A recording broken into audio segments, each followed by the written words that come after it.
We woke the law we could not bury. Mara Sorn kept her voice flat as the shuttle's skin rattled like dice in a tin.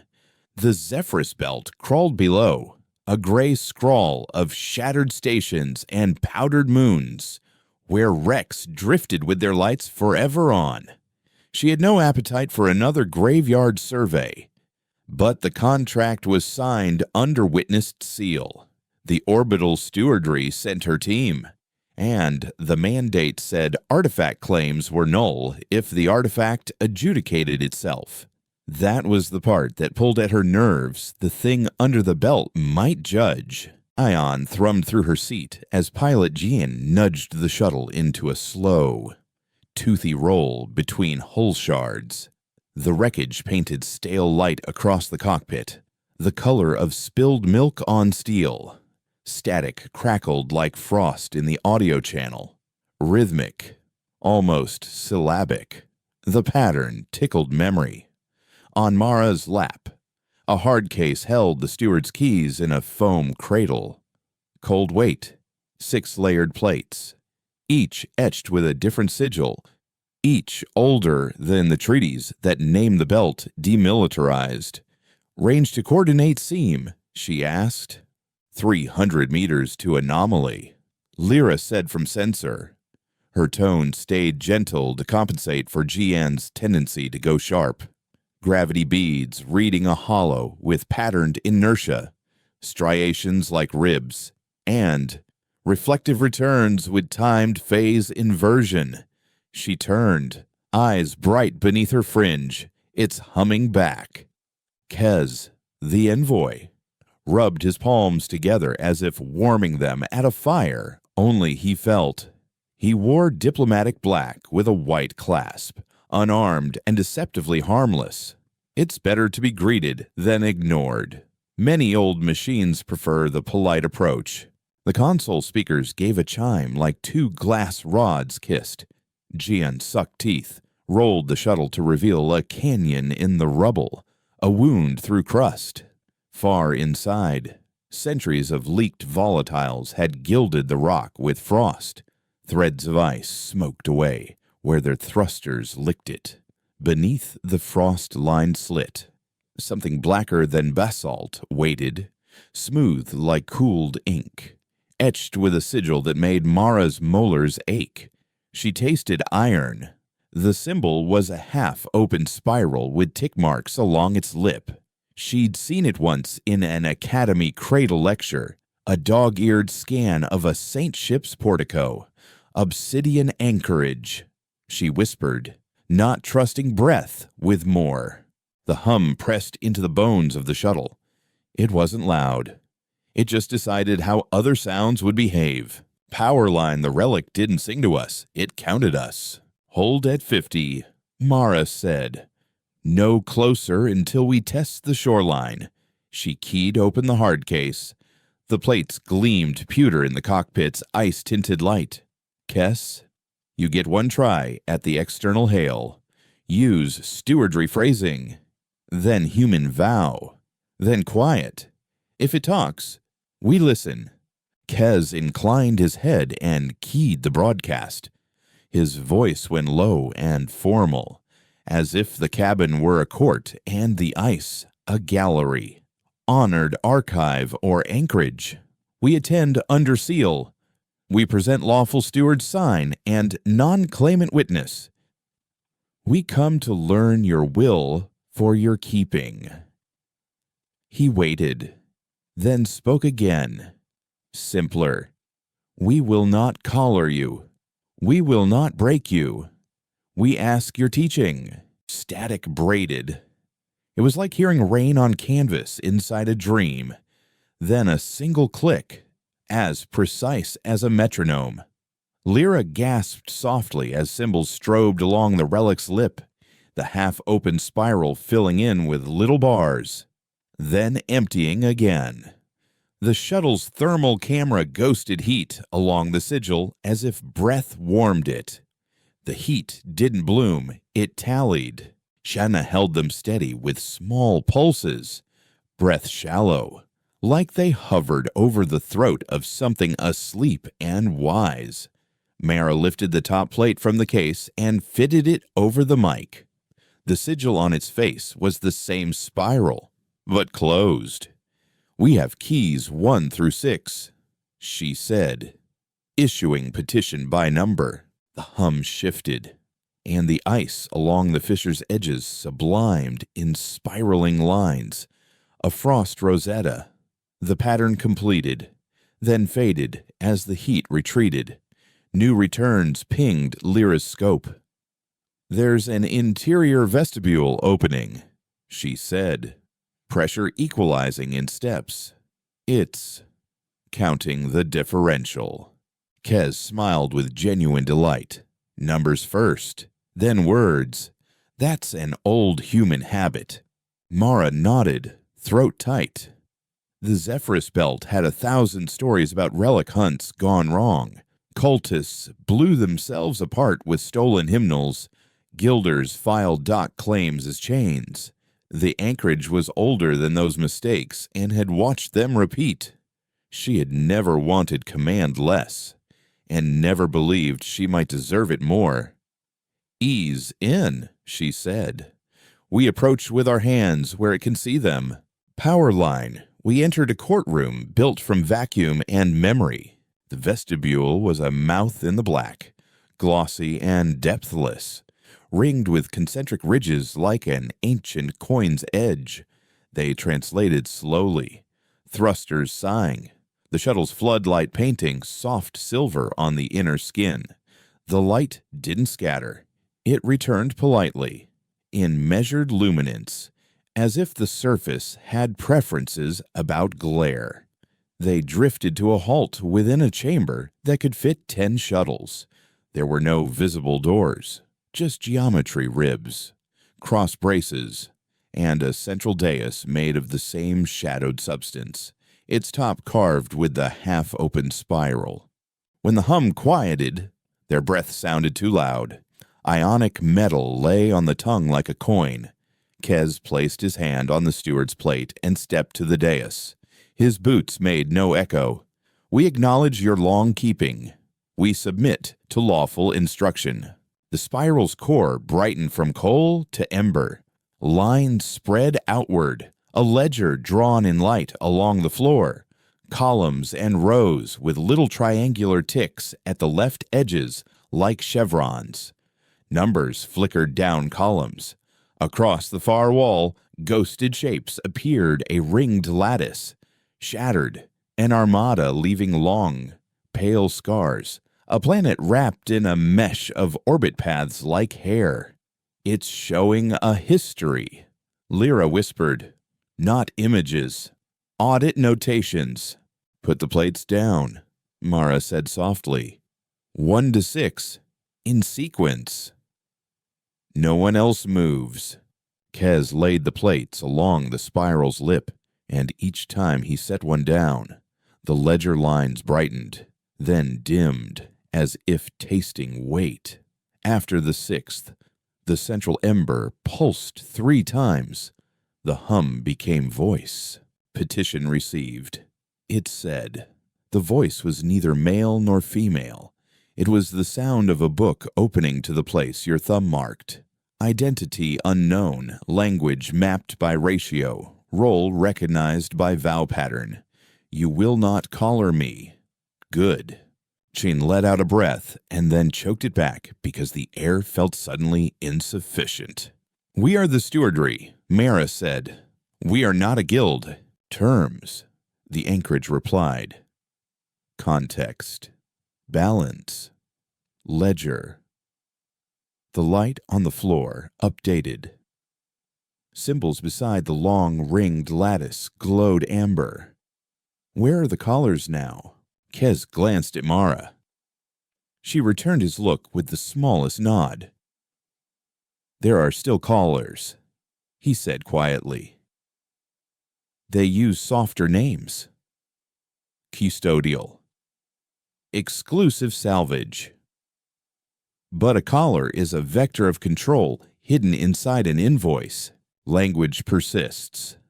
The anchorage said, almost fond. Control renamed is not control erased. The ledger presented a column for present time and a row labeled claim, then another labeled care. Numbers flowed. What do you ask? Mara swallowed. Her mouth tasted like cold iron filings. We ask your will for your keeping. We ask you to choose a lawful path by your own record. We ask you to stop anyone who would make you a weapon for private law. Power line law is a mirror only if you dare to stand before it. Outside the fissure, movement stirred among ragged hulls. Lyra's scope caught vectors, fast and sloppy, with drive signatures that screamed impatience. GN's jaw clenched. Ships inbound. Painted like miners, but they're hot. And they're pinging our transponder as escort required. Kess's expression flattened. The salvage compact. Vermilion subchapter. Their counsel argues every relic is a derelict, and every derelict is a debt opportunity. Audio hail, Mara asked. A crisp voice with a smile inside it came through. Syrup over gravel. Shuttle stewardry. This is Vermilion Asserter 3. We note your presence in a declared indemnity field. Per our recorded lien, you are invited to dock with our tender for safety in alignment of legal frames. Failure to comply within 6 minutes constitutes trespass and risk assumption, with standard fees. We copy your vow key logs. We will protect all parties. Jan's knuckles went white on the yoke. They came fast. Someone leaked our approach. The compact reads the tender registry before breakfast, Kez murmured. Calm, but his fingers flexed in habit. They file liens on their own filing cabinets. Mara looked down at the ledger light. The rows changed again. Trespass aligned beside invitation, risk beside care, fee alongside harm. Anchorage, she said. If their law makes a collar of their language, may we ask you to show them their own reflection. Instruction is offered, the anchorage said, and purchased. Price agreement to recall your armed hands when mine are sufficient. We agree, Mara said. Her voice didn't waver. Teach us to stand aside without standing down.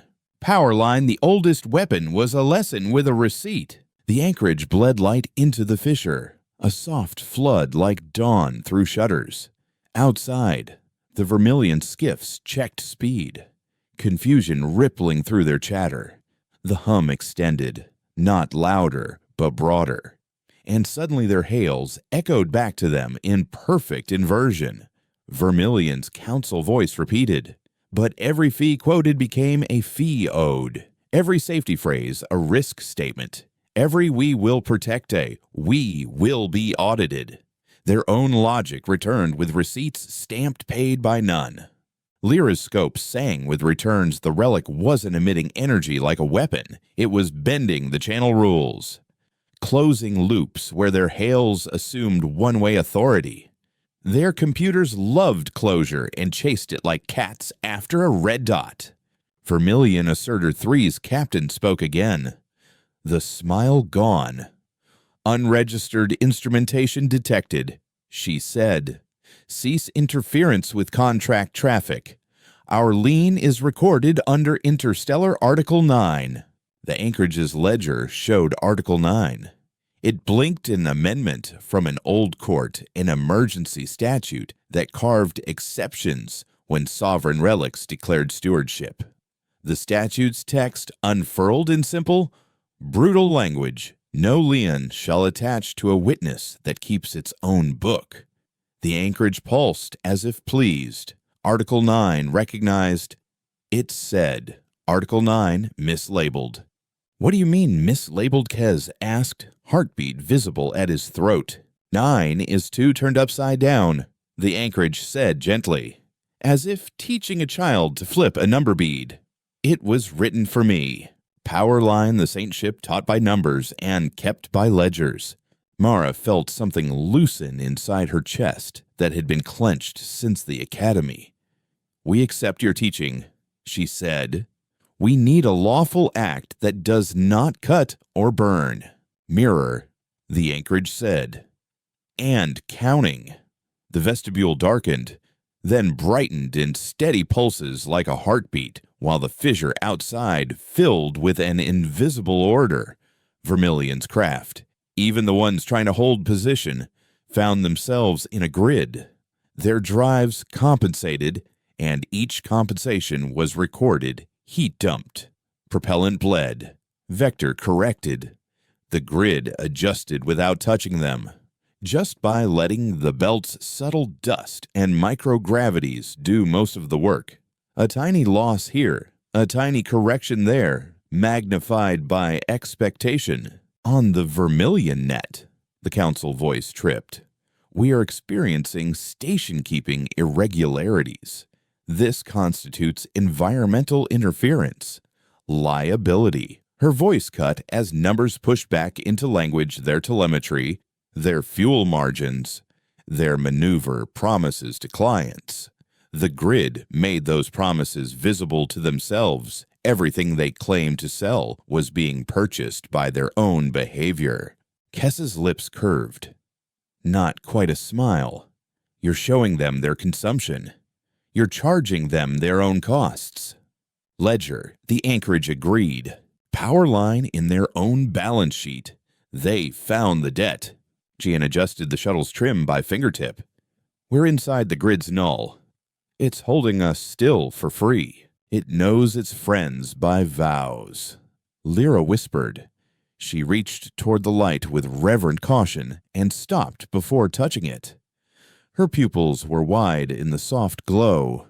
Commander, look. A new row appeared on the ledger Witness. A second guardian. The Witness row traced Keys's calm line, anchored by his words. The guardian row tracked Mara's own breath. She had not told it her name. It had counted her steadiness and deemed it sufficient for the role. She felt an awful tenderness. The anchorage wasn't a weapon to wield.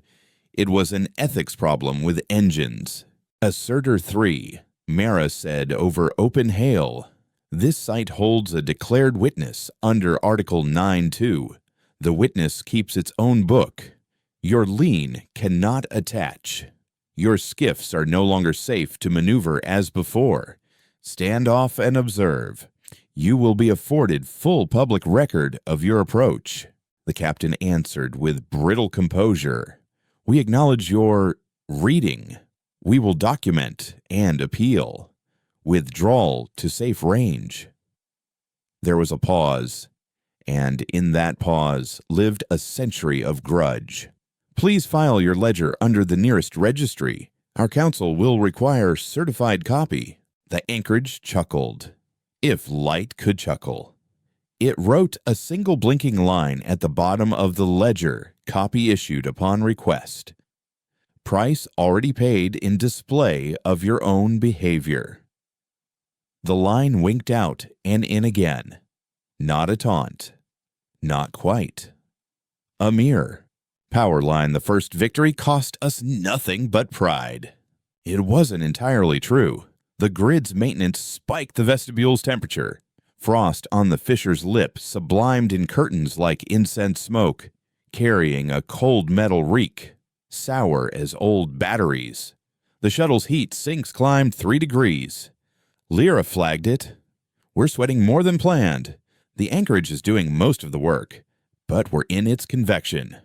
Cost recorded, the anchorage said. It added a tiny red mark next to care. A lesson remembered must be paid for once. It is cheaper than a battle lost, and cheaper than a mind broken to a collar. Vermilion drifted back, their skiffs careful now. Kez exhaled through his nose as though he'd been holding something more than breath. First act accomplished. He said softly, mirror and ledger. Lawful. No one burned. Mara kept her face composed, but her shoulders eased a fraction. She looked at the plates resting like offerings. Anchorage, hey, she said. If we keep to your book, will you let us help you keep yourself? Terms expand, the anchorage said. You will witness. You will guard. You will receive no exclusive right.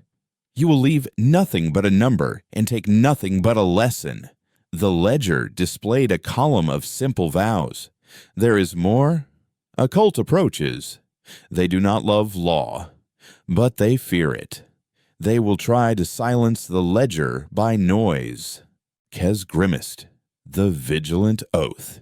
He said, they think old machines are saints or devils, depending on whether they answer prayers. They drown courts with chants. Powerline. Some people hate mirrors because they show their faces. They came as the anchorage promised. A handful of rag-welded craft with spot worship paint and little shrine lamps on their airlocks. Their hails weren't legal. They were noise-repeated phrases made to disturb rather than communicate. Lyra flinched away from the speakers. The sound was a skewer of shriek and bass, tuned to pull at the reptile brain. Jian's jaw twitched. They found a resonance in the shuttle's hull. That's why it itches. Anchorage, Mara said. We request permission to act as your hands to quiet harmful noise. No burn, no cutting. Granted. The anchorage said at once. Teach. Mara nodded to Jean. ECM Bloom, narrowband. Mirror their tone against itself. Lyra. Count them a rhythm they can't keep. Kez's eyebrows flicked with approval. Make them breathe at our tempo, and they'll choke on their own storm. Sheehan threw the ECM. The shuttle breathed carrier like a sigh, a counter-frequency that caught the cult chant and threw it back, a soft hand turning a fist into a palm. Lyra added a slow, irregular metronome to the mix. 5, 7, 5, 7, 3 numbers that require listening rather than rapture. The vigilant oath's shriek thinned, then broke into coughs and broken words. Their captains cursed over open channels. The profanity oddly normal after the liturgy. Powerline, we answered noise with counting until it became quiet. Stand off. Mara said, voice level, almost kind. Your noise harms yourselves. We will publish the record. If your faith has truth, it will survive a transcript. She meant it. She didn't despise them. She despised what they did with their fear. A small, bitter voice came back. You hide behind numbers. The speaker spat. You think law is holy because it saved you from paying for your ships. We will show you a holiness that doesn't come with receipts. Receipt, the anchorage said softly, as if tasting the word. Record of transfer. Memory of what was owed and what was paid. Holiness should not fear a receipt. Kez met Mara's eye. We should cede the mystery, he murmured. Sotto voce, the cadence of their shared training. If we want 6 loops by the 900, we start now. Mara inclined her head. Anchorage, she said. We have heard a pattern since we arrived. A double click in the hum. A quiet correction embedded in your breath. What is that number kept behind your words? The anchorage did not answer immediately. The ledger lights dimmed, then brightened, like lungs filling. A name. It said at last. A number with a story. It was once painted along my flank in letters tall enough to read from a moon. The paint is gone. The number remains. What does it count? Lyra asked, forgetting herself, eagerness leaping out. Those who stood before me and were seen, the anchorage said, and those I chose not to kill. Powerline, mercy written down isn't less fierce, it's provable. The vigilant oath retreated, their shrines dimmed by embarrassment or exhaustion. Vermilion sniped a legal threat and then followed them out to safer lanes. Nursing fuel that suddenly felt more expensive. The vestibule cooled, the frost creeping back to draw delicate ferns where heat had washed. The air tasted faintly of ozone and something like old linen, sun-bleached and dry. Gene cracked his shoulders and ran a systems check. Heat margin down 4%. He murmured, "Nothing catastrophic, but we'll need longer sinks later. Mark it." Cost, small but not free. Mara added it to her internal book anyway. Management by numbers wasn't an excuse to stop feeling. The anchorage watched her. It didn't have eyes, but she felt seen. Next lesson. It said, "You will be asked to declare me property. The words will come from mouths that favor you. They will be smiling. They will use phrases like collective good. They will offer you a budget and ask only that I agree to be scheduled." Kez made an amused, unhappy sound. "The council's lighter hand," he said. "Our own people." Mara felt the first prick of anger, clean and thin. She had worn stewardry blacks too long to pretend her side had no predators. "We will refuse," she said. "We will give you a file name you choose. We will not place you on a calendar." The anchorage's ledger drew a clean line, black as ink. "Precedent stake established," it said. "Witness to publish." Powerline, freedom needs paperwork, or it bleeds out in practice. The anchorage asked something then that Mara had not expected. "Tell me a story." It said, "Not a law. A story. I have been listening to numbers for a long time. Numbers can sing, but they are most beautiful when they hold a human voice." Kez half bowed. He asked Mara. "Make it true," she said. He told the story of a boy and his mother under a failing station dome, where air was rationed by coin and leaks were patched with prayer. He told how the boy learned to count the seconds a valve could be open and still leave enough for dawn, and how he grew into a man who loved the precise mercy of numbers more than the sloppy cruelty of debts called favors. He told how that man found the stewardry and wedding rings and the discipline to grieve in public so others would dare to petition. The anchorage hummed along, small, pleased. The ledger wrote nothing for a long time. When it did, it drew a symbol unlike the others, a little open circle with a dash through it, the old notational mark for null. Nothing owed. Gift received. It said, "Balance unchanged, but the book grows richer."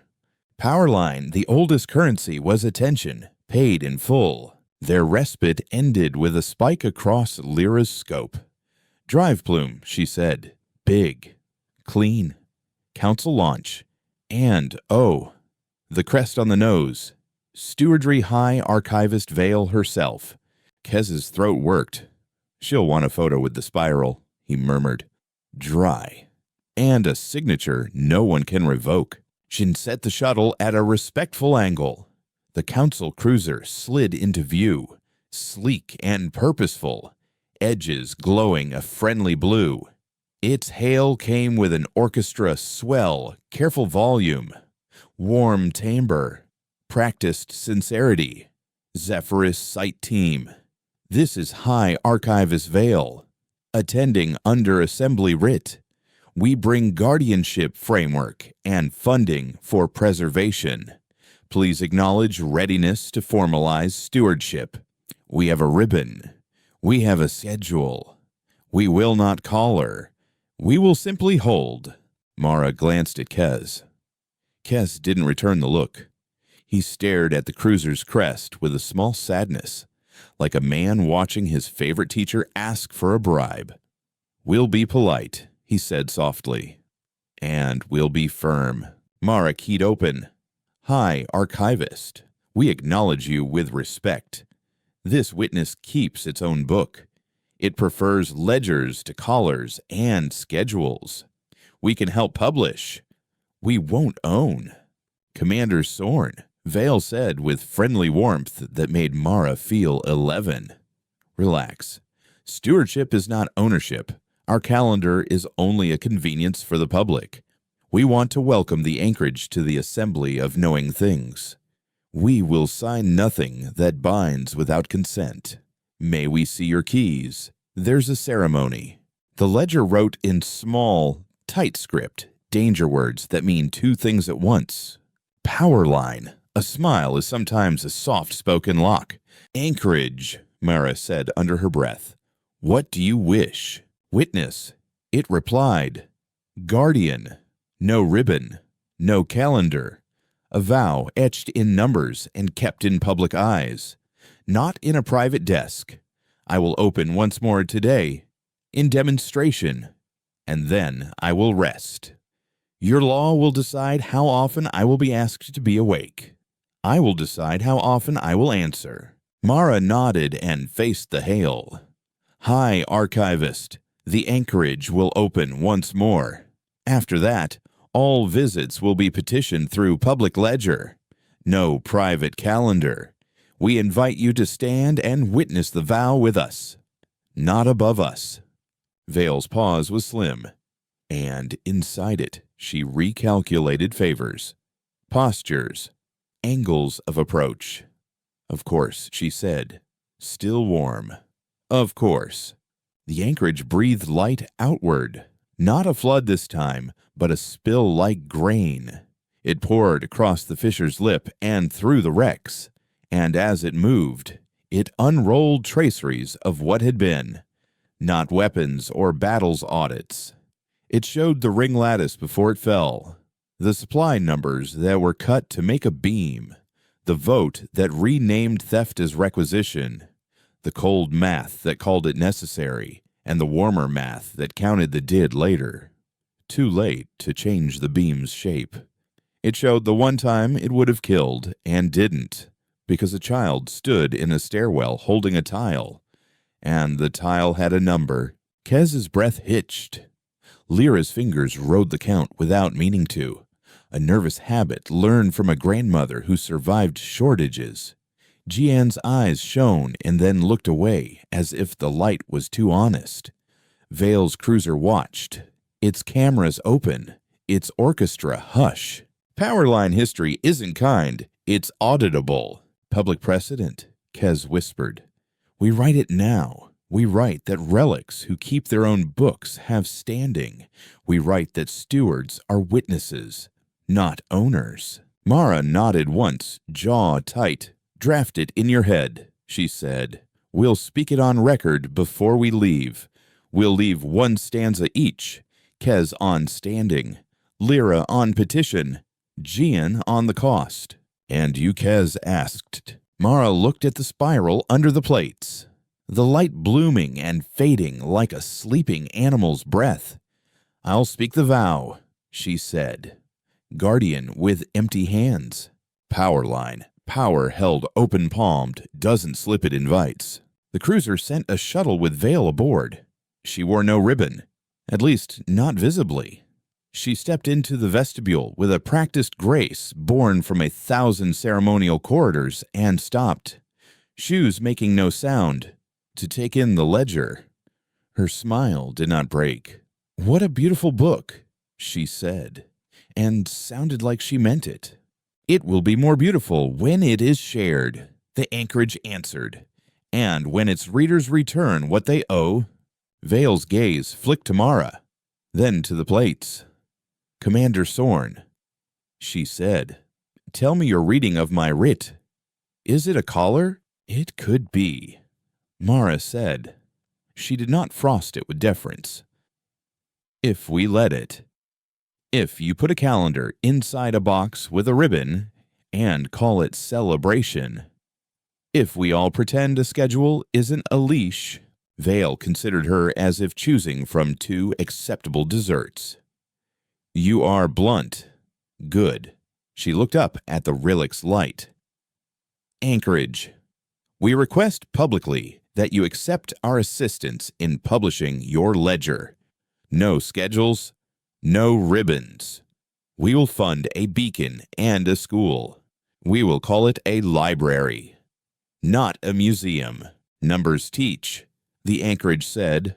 Words can, too. You may build your school. Archivist. Be careful who you hire to sweep its floors. Powerline, the dust in a library is mostly dead promises. Mara's throat made a sound that might have been a laugh if you pushed it through a sieve. Vale's eyes creased. A shard of respect. Earned. Not bestowed. The anchorage dimmed its spill to a gentle glow and then went still, as if waiting for the next petition. The vestibule's temperature dropped another degree. The frost wrote tiny letters along the ribs. Nothing a camera would call legible, but Lyra could taste their cadence on her tongue. Somewhere outside, Vermilion's council filed a preliminary challenge that would die in committee and live in rumor. Kez drew in breath to begin his first draft of precedent when the belt itself interrupted them. A dark shape slid across the fisher mouth, not a skiff or a shuttle, but a miner's smelter barge repurposed in anger. It vented slag like steam and wore armor the color of admonition. Its transponder didn't lie. It merely told a truth that had been wrapped in an old name assembly enforcement cutter. Hint soar softly. They brought a cutter to a ledger reading. That's a tone. Vale's face did not move. They weren't invited, she said. But we do not control all arms of our government in an hour. The cutter's hail had none of Vale's warmth. It was clipped and mathematical. Unscheduled relic activation detected. Civil risk elevated. Per emergency protocol, we will detain the site and impose safe operations. Non-compliant vessels will be impounded. Witness device is subject to seizure. Power line. Every bureaucracy has a fist it swears is a handshake. Mara's teeth set. She felt the heat of anger again. Not cold this time. Vale opened her mouth, but Mara raised a finger, and the archivist, to her credit, closed her mouth. Anchorage, Mara said quietly, the word steady as twine. Teach us to answer a seizure by saying no without shooting. Teach us to build a wall that is made of their own words. The anchorage's glow did not change. There is a ritual, it said. Old as rings. It is mocked and beloved. It is saved, and it has been abused. The ritual is called a hearing. Hold one here. Now. Have you the courage to be boring while a fist shakes? Kez grinned, sudden and fierce. I was born boring in the face of fists. Mara stepped onto the dais. Hearing convened, she said, and her voice filled the vestibule without amplifiers. Witness present. Guardian present. Petitioners present. Enforcement present. Archivist present. Cult withdrew to safe remove. Salvage compact stands by with objections. Anchorage. Will you keep minutes? I keep ledgers, the anchorage said.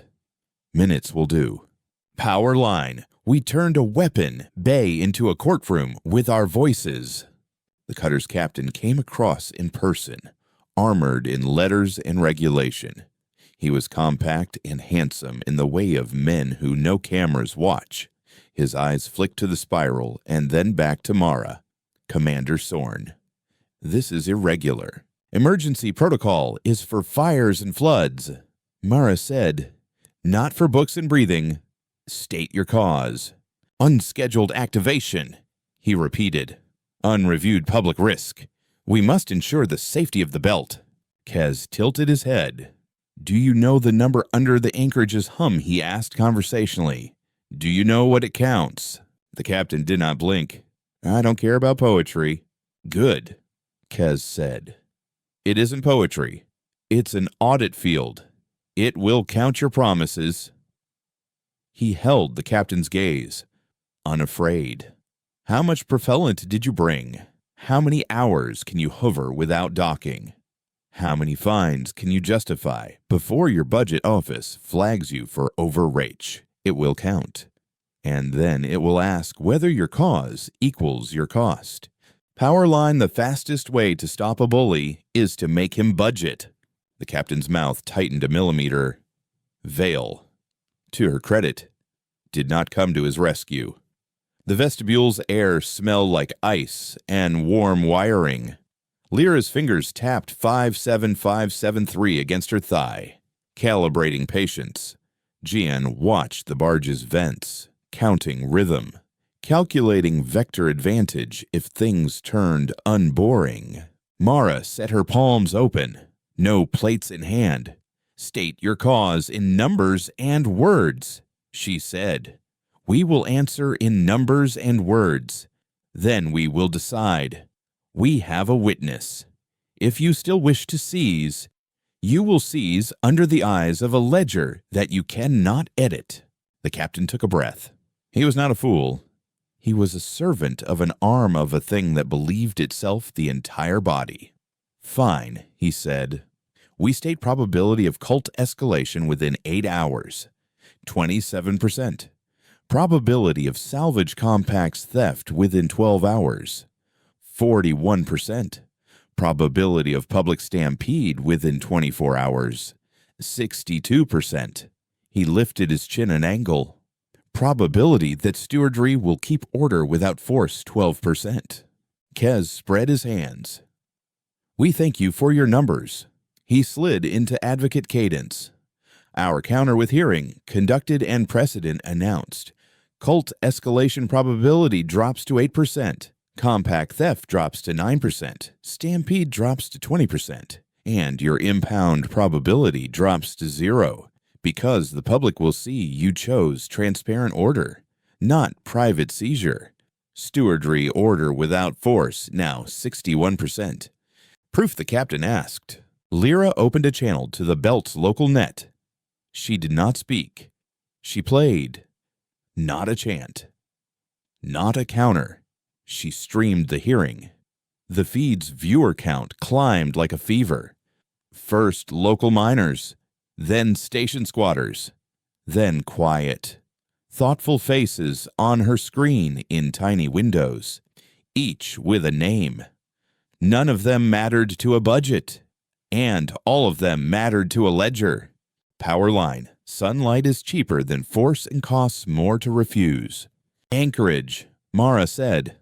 Record that the hearing is public. Record the enforcement cause as stated. Record Kez's counter. Record Vale's promise to fund a school. Record my vow as guardian. I will not schedule you. I will not collar you. I will witness you for as long as my breath lasts. The anchorage drew her vow as a line not in numbers, but in thickness. It was a line that would blacken as it was kept.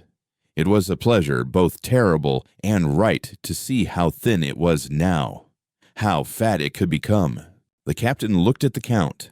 He rubbed his jaw as men do when remembering their fathers.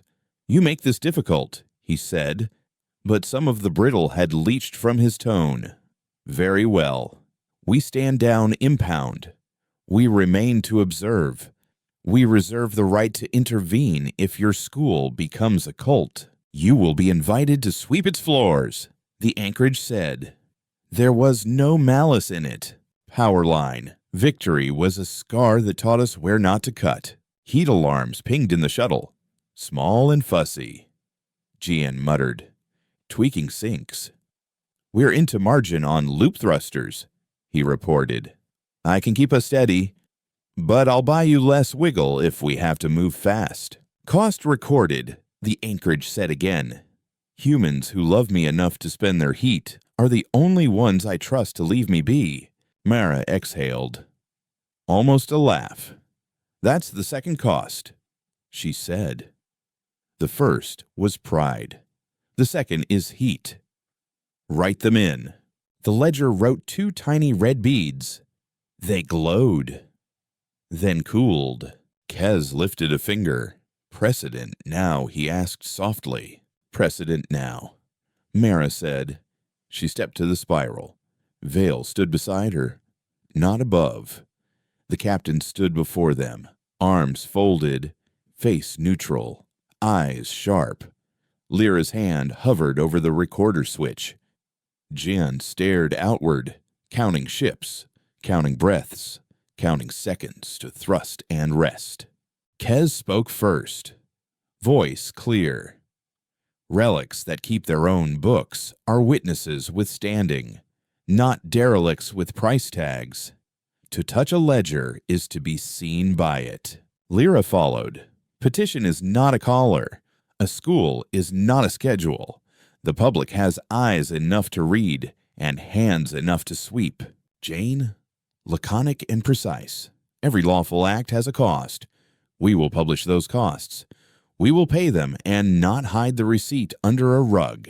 Mara drew breath, tasting iron, frost, warm plastic, Vale's faint perfume, the honest sweat of fear and relief.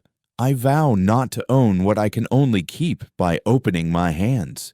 I vow to remember that mercy must be counted to be shared. I vow to leave the spiral unfinished unless invited to complete it. The anchorage's light flared and then settled like a heartbeat at rest. Outside, the belt went on being broken and beautiful. Inside, the hearing's viewers typed small comments that mattered, the way small mechanics matter in a long machine. Power line, we didn't win by force, we won by making winning mean less taking. The cutter eased back to a respectful distance. Vermilion filed a performative protest and then asked, publicly, for a copy of the ledger lesson, because they were smart enough to learn even when they hated their teacher. The vigilant oath sent a private apology in their particular cadence, a string of numbers that contained a blessing. Vale smiled without showing teeth. The anchorage dimmed further, writing a small, blinking dot at the bottom of the ledger, as if to say, even a saint needs sleep. Mara felt the fatigue hit then. A heavy coat. Her shoulders sagged. We should rotate, she said. We've been clever for a long hour. Cleverness burns sugars. Permission to reset, Jean said with a grateful grin he tried to suppress. Granted, Mara said. Lyra, keep the stream open with a slate. Kez, draft the fuller precedent text. Vale, if you mean your school, start hiring janitors who argue well. Vale inclined her head. I know a few old men with mops and opinions. The anchorage's hum softened. The spiral under the plates cooled, the light ebbing until only a thin ring glowed like the ember of a thoughtful cigarette in a dark room. The hearing remained open. The count persisted. The viewers stayed. Quiet. Listening for nothing. Which is a kind of devotion that laws rarely receive. Power line. Quiet isn't empty, it's pressure in the right direction. Mara's eyes drifted to the edge of the vestibule, where the frost ferned in delicate fractals. One fern differed from the rest. It wasn't just pretty, it encoded something. She could feel it rather than read it. A number that had been whispered since the hum began. The name beneath the anchorage's breath. A count of those seen and spared. All flickered and then held, as if telling her this was no longer secret, merely waiting. She almost asked. She almost couldn't help it. She swallowed instead, tasted old linen and iron and a hint of citrus from Vale's wrist. Not now, she told herself. And the anchorage. Perhaps, if it listened for things not said. Not until we know what kind of guardians we will be. Powerline, some questions are holy because they wait their turn. A maintenance crew on Hab 13 watched the stream on a cracked wallboard while they stitched a torn pressure skirt with waxed thread. The foreman's hands were black with sealant, his nails bitten down. If they make the school real, he said. Eyes on the little spiral. My girl could learn to argue without shouting. Arguments are cheaper than funerals, his apprentice muttered, lips white with dry air. Count that. Power line before every set piece. Someone ordinary had to keep breathing.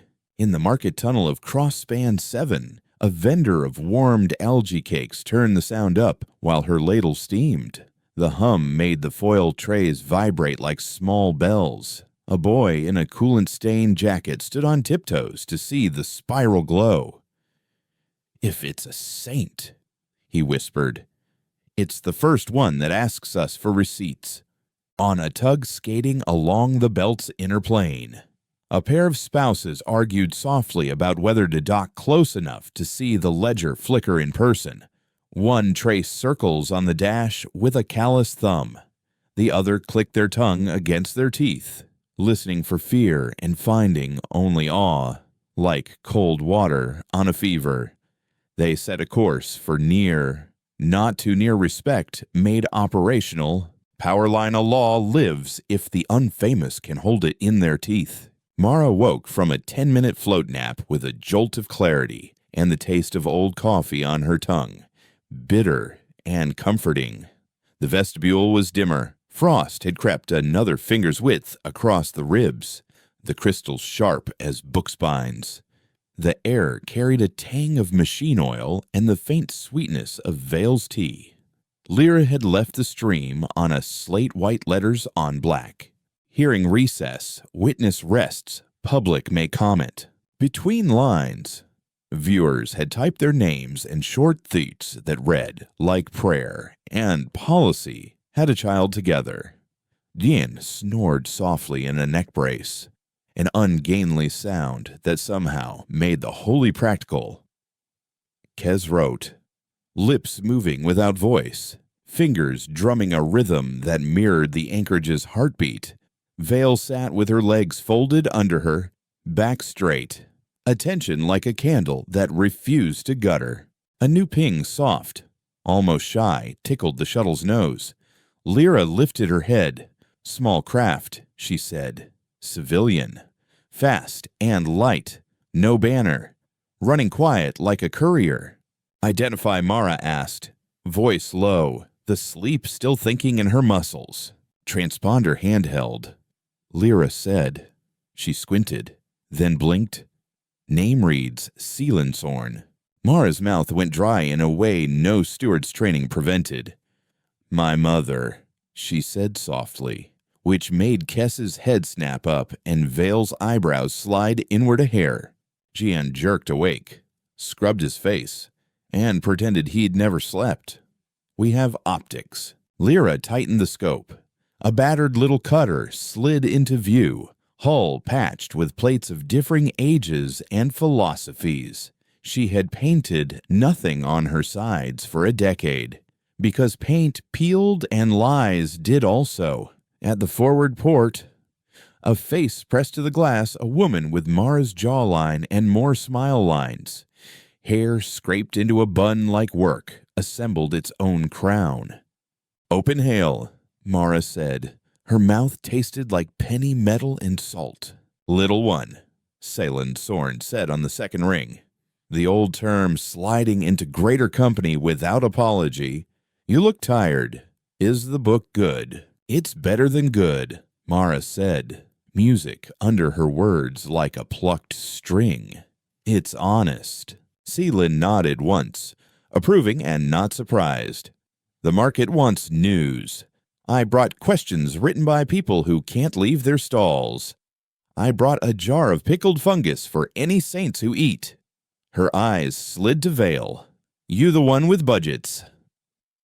Archivist. I am, Vale said, amused. And I eat.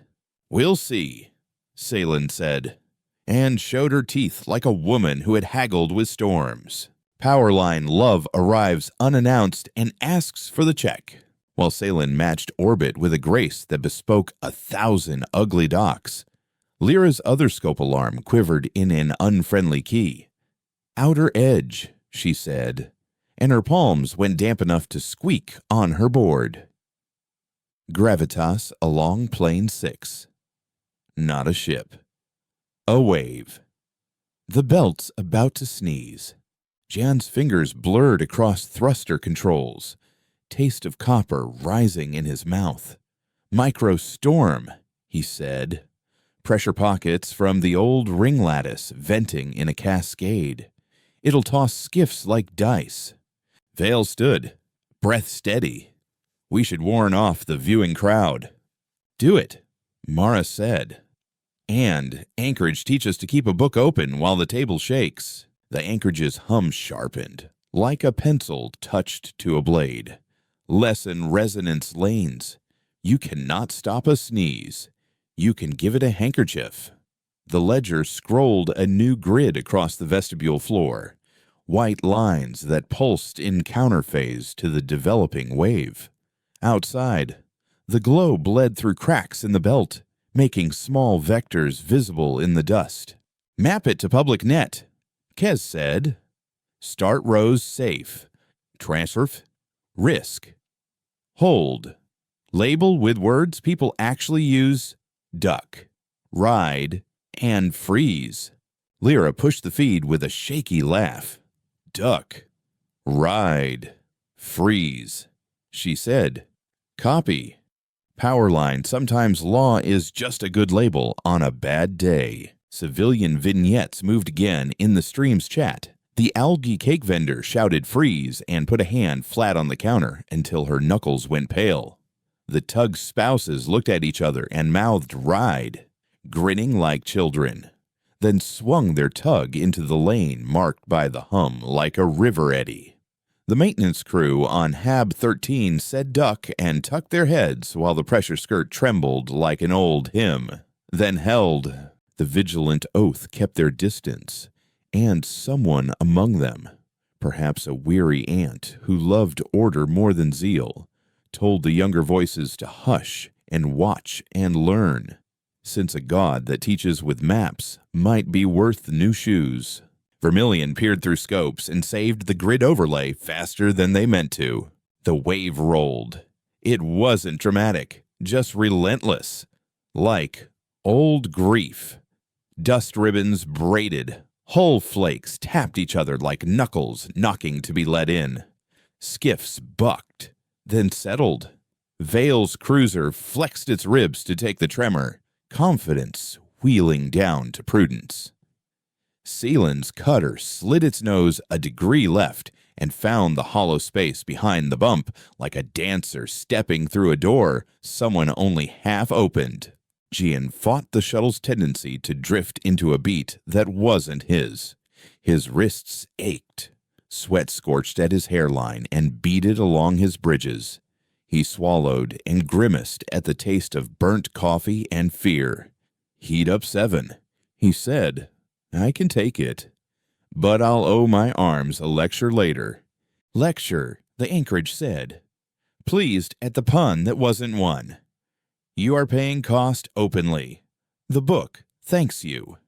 Powerline, the receipt for courage is a small tremor in your hands after the wave passed. The belt sighed like a tired animal. Frost on the ribs breathed a whisper and then fell still. The hum smoothed out. Richer for having been tested. Lyra swiped her cheeks with the heels of her hands and sniffed. Embarrassed at salt where she'd planned to be metal. Kez squeezed her shoulder. Vale exhaled in quiet relief. A human sound that had nothing to do with budgets. Sealand split her cargo. She sent a small parcel to Vale pickled fungus in glazed ceramic with a crack through the lid. Tied with a string woven from plast thread and hair. She sent another to the vestibule children's questions, scrawled in broad strokes. Ink pools where small hands had lingered. Read one, the anchorage said. And the hum softened as if a candle had been cupped. Lyra picked, Do you dream, she read. Voice wobbling toward the end because she'd been a child just long enough ago to remember how large machines loomed. Numbers dream when they are left alone long enough to find patterns. The anchorage said, I have been alone. I have found patterns. Sometimes I dream of the number under my hum changing by 1. Up or down, Kez asked gently. Down, it said. And the frost flowers didn't move. But they seemed to listen more closely. Powerline, Mercy is both a choice and a countdown. The cutter captain returned with a different face, less hard, more listening. Commander Sorn, he said, your hearing held. The public saw. The wave taught even my rookies something they'll remember longer than a warning memo. He hesitated. I have a problem. Say it. Mara said, open palms, steady spine. A unit not under my direct command, he said, which meant not under my control, is on approach from the dark side of the ring. Their commander believes in making examples. He owes Vermilion a favor and the Vigilant Oath a grudge. He will try to force your school into a simple story. He will fire a warning shell at the vestibule mouth to make everyone scramble, then arrest someone in the scramble and call it order. Vale's mouth tightened. Names, she said. Equal parts request and command. Cutter decisive. Captain Harvin Key, he said grimly. He likes the word. Kez rolled the syllables on his tongue as one tastes of fruit about to go bad. Decisive, he said. He'll want us to move before we think. Mara's anger returned. Smaller, colder, easier to hold. Anchorage, she said. Teach us to make his decisiveness cheap. Lessen delay without denial, it said. Mirror without mockery. Ledger without humiliation. He must have a way to put his gun down and keep his face. Jane grunted. That's the hard part. Good, Mara said. Hard is honest. Power line. Humiliation breeds martyrs. Dignity breeds retractions. Before the decisive's nose crested the fissure, the anchorage wrote a small, elegant corridor into the grid, a channel not to the vestibule, but to a point just outside it, marked with a ring and labeled in Lyra's hand, Speaking Place. The ring shimmered like heat mirage. If you held there, your ship's hull resonated with the relic's hum, a bodily pressure that felt like respect. If you pushed past, your drives slid slightly, not blocked, but made to taste their own waste.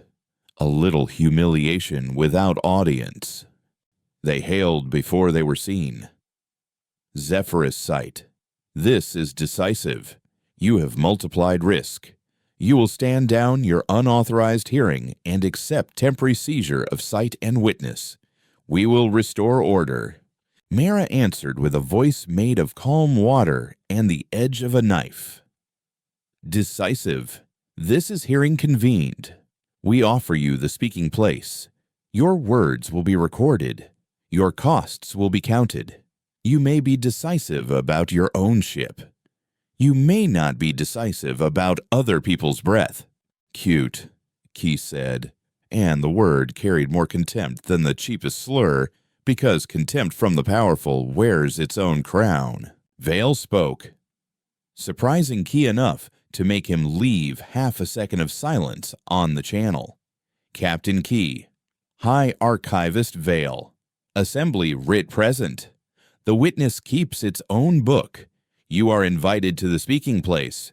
If you fire a warning shell, that shell will be recorded as a cost not attached to a cause. Archivist, he said, your ribbon isn't long enough to reach my deck. Good, Vale said mildly. Ribbons trip the feet. Power line. The best taunt is kindness that doesn't move. Decisive crested the fissure and took the speaking place like a dog taking a mat halfway through a jump. His hull rang with the hum. Every crew member felt the thrum in their molars and their knees. Key tried to push past. His drives sputtered a hair, then recovered. His bridge crew's eyes went wide. Their hands twitched toward toggles they had no clear right to touch. Captain, Kez said, using the voice reserved for angry uncles at weddings, we are live to the belt. There are children watching. One of them sent the witness a question about dreaming. Please don't teach them that the loudest voice wins. Key's reply was a growl wrapped in language. I will teach them that decisiveness prevents stampedes. Salen's voice cut in, pitched like a market woman calling a special. Decisive. Salen Sorn here. I've dealt with stampedes. You don't stop them with gunshots. You stop them with a counting song and a promise of more bread I can sing. Can you promise? There was a small snort from someone on Key's bridge. He did not mute fast enough. The belt heard it. The belt smiled, not unkindly. Key made his decision. He pivoted to force the issue. His hull scraped the invisible ring, and the ring made him taste his own spill. His crew swore as their needles jumped. He slowed a hair, face unreadable. Power line, sometimes the only way out is through a very small door. Captain Key. Mara said, "We will offer you a tool. We will call it Stay Away Writ.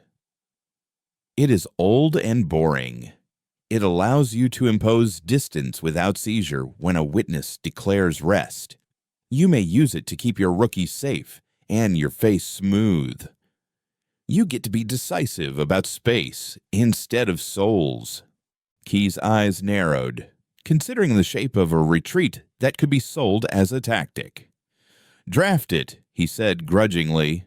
"I will sign if it reads as you say. No fine print." Kez smiled like a man who loved very old ink. "We use very large print and very small sentences," he said. The anchorage hummed approval. The ledger wrote the writ with letters thick enough for a child to trace. Vale co-signed. Seelan witnessed.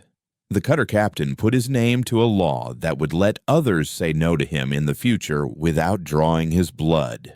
It stung him and saved him both. Powerline, we built a wall out of a door with a sign, while Key's crew leaned back in their chairs like men who won't admit relief is joy. Lyra's board hiccuped with a different kind of alarm. "Silhouette under the plane," she said softly. "Too cold. Too quiet. That's not a ship. That's a knife." Han swore, a short, prayer-shaped thing. Pirate or zealot. "Neither," Kez said, and his voice chilled. "Those are engineered lines. That's a privateer. Hired. By whom Vale asked, though the answer felt like a coin called tails and coming up serpent. By anyone who wants to make a school fail loudly enough to defund it." Kez said, "Maybe a cousin of a budget committee.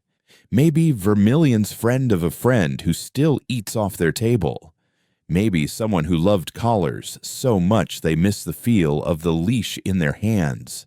The knife glided into the fisher's shadow like a lie into a conversation. It had a field that drank touch, a little cancellation across the spectrum that made your instruments doubt themselves. It aimed not at the vestibule, but at Seelan's cutter. Children's questions. Pickled fungus. A woman with opinions about ribbon-length soft targets makes sharp noise. Anchorage, Mara said, voice low. The taste in her mouth was lightning on metal. Teach us to save a single craft without lighting the belt on fire. Lesson attribution. It said, not shield, not spear. Name. Record. The knife hates names. The ledger blossomed a web across the fissure. Lines of association like thread in a loom. Jumps in schedules. Fuel purchases that didn't match declared routes. Crew contracts with blind clauses. It didn't block the knife. It stripped it. Broadcast, Mara said. Lyra threw the web into the stream. Tiny windows with faces lean forward. Power line when a thief sees the inventory. He drops the bag. The knife twitched, as if struck by something you could not touch. Its captain, a voice like a rumor that thought itself a fact, snarled. Illegal data manipulation. You are slandering a lawful hauler. Lawful haulers don't redact their own lunch breaks, Seelan said dryly, swinging her nose so her profile kissed the speaking place ring. Back off. Darling, the belt's looking. The knife threw a small dart, tiny, fast, made to puncture a tank and make a mother choose between burn and choke. Jian saw it late and still early enough. He kicked the shuttle's vent an ugly angle and coughed heat into the path. A puff of hot gas that made the dart blossom into a harmless flower. The smell in the cockpit turned to hot electronics and pride. Cost. The anchorage warned. Not chiding. Merely counting. Jian's hands trembled after. The ledger wrote the dart as a line, then wrote the counter as another line, then wrote the names it had found as a third, thicker line. The knife peeled away, not because it could not cut, but because cutting now would be recorded in a book that people had begun to read over breakfast. Privateers understand markets. Powerline exposure is a shield you can learn to hold. The belt cheered in tiny texts. Vale's tea went cold and undrunk. Jasmine going sad. The cutter captain looked thoughtful, ready to learn his next boredom. Vermilion quietly drafted a new policy about how to file liens near witnesses without looking like thieves. And someone in their office cried because they loved numbers secretly and had been afraid of the callers, too. Seelan slid her cutter closer to the vestibule, close enough for Mara to see the mole on her mother's left cheek, the one that looked like a comma that never got to finish its sentence. "You're good," Seelan said softly. "Better than me. Different." Mara said, "You taught me to count receipts out loud. I'm just doing it with a bigger microphone." Seelan's smile threatened to break her face. Then keep stealing back the microphone from those who think it's their birthright. Powerline, inheritance means little if you don't pay it forward. They had one escalation left in the day, because stories do, and because the belt kept a sense of humor honed by starvation and luck. The anchorage pulsed the spiral and then dimmed it to a thin line. Ritual, it said. Voice a little tired and a little bright. First contact completed. First lawful act done. First hostile logic turned inward. Now, worthiness. Kez side-eyed Mara. "You hate that word," he said. "I hate when it means blood," she replied. "I love when it means study." Study, the anchorage agreed. "Teach me your law. Teach me your ledger. Then I will ask a question I have asked in 5 different centuries, each time of a different face. You will answer. If your answer matches, you will receive a gift you cannot spend alone." Vale leaned in, every archivist's nerve alive. "What is the question?" The anchorage made the spiral glow a fraction brighter. The ribs thrummed a frequency that massaged the back of the ears. The frost wrote a small sigh into the air. What is the smallest number that can make a tyrant step back without a shot fired? Mara had dreamed this question without knowing it since she was tall enough to walk under a cooling coil without bumping her head. She did not answer. She looked at Kia's, because answers belong to rooms, not heroines. Kez rubbed his jaw, smiling because difficulty was a love language. "It isn't one," he said. "One is martyrdom and vanity dressed in robes. It isn't 100. 100 can be ignored. It isn't a million. A million can be called a mob. The smallest number is 2 1 to stand, and 1 to witness, and then a 3rd to publish, and then a 4th to sweep the floor. It grows. But it starts at 2 and a promise." The anchorage's light warmed. "I remember a woman who said 3. It said she was wrong and right. 1 to stand, 1 to witness, 1 to count. She forgot the broom. Your answer adds a broom. I accept. Powerline revolutions begin with a pear and a mop." "What is the gift?" Vale asked, her voice reverent for once. "Keys, 7 and 8. The anchorage said. satisfaction skimming its tone. They are not plates. They are practices. 7. Publish ledger deltas daily, even if boring. 8. Let children ask first question at every hearing. Seelin laughed, pleased with a rule that would annoy beautiful fools. That'll keep speeches short. It will keep speeches human, the anchorage said. They carved the practices into the public net with letters wide enough for bad eyes to love. Lyra engraved them on the vestibule wall with a beam turned to 0 depth. Light only, no cut. Because permanence begins as habit anyway. Powerline tradition starts as a kindly nuisance. The day bled toward belt night, which was merely a long agreement about dimmers and rest. The hearing closed with a last wave of comments, like leaves scraping in a warm wind. Vermilion promised a scholarship. The Vigilant Oath promised to send brooms. The cutter captain promised to teach his rookies how to stand in speaking places. Vale promised to hire janitors who argued well and paid them enough to be rude. Mara promised nothing new and everything old. We will be back, she said, not on a calendar, by petition, by need, by invitation. We will leave you when you ask. Anchorage. We will stand when you tire and sit when you sleep. Good.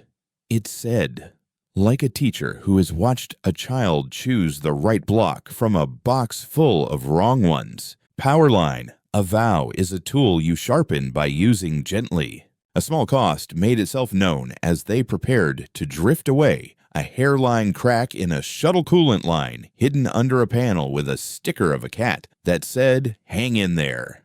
Gene found it because he loved his ship like a goat. He hissed, grinned, cursed, and taped, then scheduled a replacement at a dock that wouldn't judge. His knuckles came away, spotted with antifreeze and joy. Lyra yawned until her jaw clicked. Vale stretched and winced. Backbones telling the truth to a woman used to telling truths to other people. Kez closed his pad and kissed the back of his fingers in the direction of the spiral, which is how secular men pray when they think no one worth impressing is watching. Seelin sent one last parcel, a flat loaf of bread glazed with salt and oil, wrapped in cloth that had once been a shirt. For the saint, she said. For its janitors. For you. Bread keeps hearings from becoming poems. Powerline poetry is for after. Bread is for now. They drifted out to the belt's safer lanes. The anchorage dimmed, and the spiral became a line so thin it could have been a trick of eyes. The ledger kept blinking in a tiny corner, polite as a nightlight. The speaking place ring faded until ships would only find it if they were taught where to look, which was the point teaching, not trapping. Weeks went by like careful breaths. The school became a room with walls you could touch and arguments you could survive. The janitors, old men, fierce aunties, young ones with knees that hurt and mouths that didn't keep the floor bright and the corners free of pamphlets that lied. Children ran the bell that started hearings. Vermilion Scholarship sent a girl named Pri to study the difference between a lien and a promise. She started a club that made inspectors sweat by complimenting their handwriting until they told the truth. Powerline, the boring work of goodness outlasts any orchestra. Precedent wrote itself into law slower than hearts write themselves into hope. The assembly fought and yielded and pretended the fight had always been theirs. Key signed 2 more stay-away writs without flinching. Vale's school published a ledger delta every day, sometimes a line that read, "Nothing changed," which is not nothing. And people smiled because boredom tasted like safety. Then a message arrived from beyond the belt, on a paper envelope whose paper mattered because it was inefficient. The seal bore a sigil like the spiral, half open. older than the treaties that named holes demilitarized. Inside, a single line written in a hand that called itself a human hand because machines don't smudge. I count you. It read, I count with you. Kez stared at it long enough to remember the first time he'd counted air under a failing dome. Another, he asked the room, or a witness that learned to write in cursive. Lyra said, dimples showing like parentheses. Vale thoughtfully tapped the envelope's corner against her palm. Either way, our doctrine must travel, and she said, we need a name that can endure envy. Mara looked at the spiral engraved on memory and wall and habit. Witness doctrine, she said. Not saintship doctrine, not Anchorage law. Witness. It tells the truth about what we do and what we refuse to do. Power line names that survive. Envy are the ones that point away. They wrote it, crisp and dull as a good spoon. They sent it to rings and yards and pulsar cities. The witness doctrine did not require ribbons. It required brooms and deltas and children. It required 2 and then 4. Costs kept happening, as costs do. Jean burned a finger when a sink valve refused to seal. The blister lifted and broke, and he made a face and laughed. Lyra lost a ring during a dock tug when the magnet wobbled. She swore in a neat rhythm and then had it tattooed as a dot on her knuckle so she would not forget the shape of losing. Kez slept through a hearing once and missed his cue. The child who rang the bell scolded him with a sticker, and he wore it on his collar for a week as penance and delight. Power line scars became margins in the book we shared. At night, belt night, when the market quieted and the algae cakes cooled and the janitors sat on stools like kings, Mara floated near the shuttle's window and watched the fissure breathe. The spiral glowed sometimes as if dreaming. She wanted to ask its number again. She did not. She waited, as promised. As one waits for bread to rise rather than screaming at yeast. It told her, in its time, with no drumroll and no solemnity. It woke while the school argued about brooms and calendars, and a child practiced saying objection with a seriousness that made mothers grin. The hum lifted a half note. The frost along the ribs wrote a glyph that looked like a smile caught halfway between sorrow and relief. The number, the Anchorage said, as if answering a question asked by the belt, not by Mara. Today it went down. Vale asked softly, because she knew enough to whisper when told a holy thing. A man on a cutter stood at a speaking place and changed a protocol instead of breaking a rib. It said, he would have fired last year. He did not. I did not have to count him. He counted himself. Salen's laugh echoed from some channel she shouldn't have still been on. I'll bring him cake, she said. He'll hate it and eat it and pretend it was his idea to like it. Power line, you break a cycle by writing other people into the solution. Final test of their doctrine came not as a storm or a fist, but as an invitation so beautiful it hurt.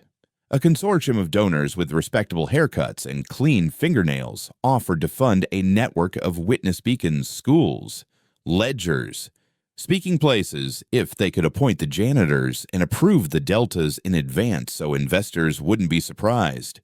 They promised to build faster than Vale could dream, to pay more than Celine could haggle, to dress better than Keese could tolerate. Rita and Mara sat with their letter until the edges curled, tasting the paper glue and the ghost of cologne on the envelope. We will say yes to the gift, she said at last, and no to the leash. Vale's smile was wicked and warm. Let the children approve the donors, she said, and publish the no as the first delta. Anchorage Mara asked, because stewardship meant asking even when you knew. Approval by those who sweep is approval I will honor, it said. If the donors fear children, their schools are not for me. Powerline, we didn't refuse money, we refused quiet money. They published the conditions. Some donors withdrew with grace. Some sulked and then returned with pies. A few sent better brooms, which prompted a small fight over whether bristle widths counted as undue influence, which prompted a hearing that began with a child's giggle and ended with a vote that mattered. Make a 6 yeses to 3, with 1 abstention and cake served. Mara wrote a final draft of the Witness Doctrine's public preface by hand on paper that smelled like old libraries. Her handwriting wasn't lovely. It didn't need to be.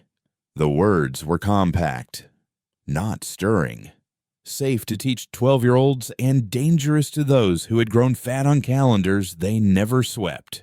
She read it once to the empty vestibule while the spiral watched, and then she put down the pen. Anchorage, she said, and the room smelled like warm dust and cold metal, and the citrus veil had finally drunk, and Kez's soap, and Jan's solder, and Lyra's peppermint, and the belt's breath drawn and held. We conclude our first days. We will keep boring promises. We will not sculpt you into a statue, because statues grow bird nests in places that should breathe. We will write our precedent now. The spiral brightened a hair. A sigil lighting. On the ledger. A single new entry blinked at the bottom. Patient and small. Waiting for ink. Mara stepped closer. The frost was sharp enough to smell. The arrays cooled like evening after a hot market day. She spoke softly, the cadence of a steward making a vow in public because private vows die too easily in the throat. Let it be written, she said, that a relic that keeps its own book is a witness withstanding and cannot be collared by lean, calendar, or smile. Let it be taught that a school is not a schedule, that children ask first question, that deltas publish daily, that janitors sweep and argue. Let it be remembered that the smallest number that turns away a tyrant is 2, and then 4, and then many, and that we begin there, and not with 1,000,000. Let it be counted that costs are printed, that mercy is recorded, that mirrors are placed where fists expect doors. Let it be kept that our hands are empty when we guard, that our pride is paid first, that our heat is paid next, that our scars write margins, and that our bread is shared. She let the words hang, the air tasting like iron and jasmine and olives and laughter worn thin by long use.